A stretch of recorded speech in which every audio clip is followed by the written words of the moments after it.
सोलापूर पुणे महामार्गावर भीषण अपघात घडलाय। सांगोल्यातील तिघांचा या अपघातामध्ये जागीच मृत्यू झालाय। इंदापूर तालुक्यातील डाळस नंबर 2 येथे गुरुवारी सायंकाळी 5 वाजण्याच्या आसपास हा भयंकर अपघात घडलाय।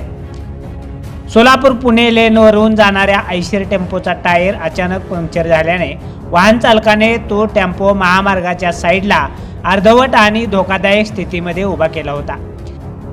दरम्यान पाठीमागून येणाऱ्या मारुती सुझुकी कंपनीच्या इको या 4 चाकी वाहनाच्या चालकाचे वाहनावरील नियंत्रण सुटल्याने त्याने उभ्या असलेल्या या टेम्पोला जोरदार धडक दिली। या अपघातामध्ये इको गाडीतून प्रवास करणाऱ्या 6 प्रवाशांपैकी तिघांचा दुर्दैवी मृत्यू झालाय। आदिती अमर हातेकर वय वर्षे 25, सकुबाई ईश्वर गेजगे वय वर्षे 60 व जय अमर हातेकर वय वर्षे 2 सर्व राहणार सांगोला जिल्हा सोलापूर अशी मृतांची नावे आहेत। तर इको गाडीचे चालक कबीरदास ईश्वर गेजगे वय वर्षे 50 राहणार पाटस हे गंभीर जखमी झाले असून त्यांच्यावर उपचार सुरू आहेत।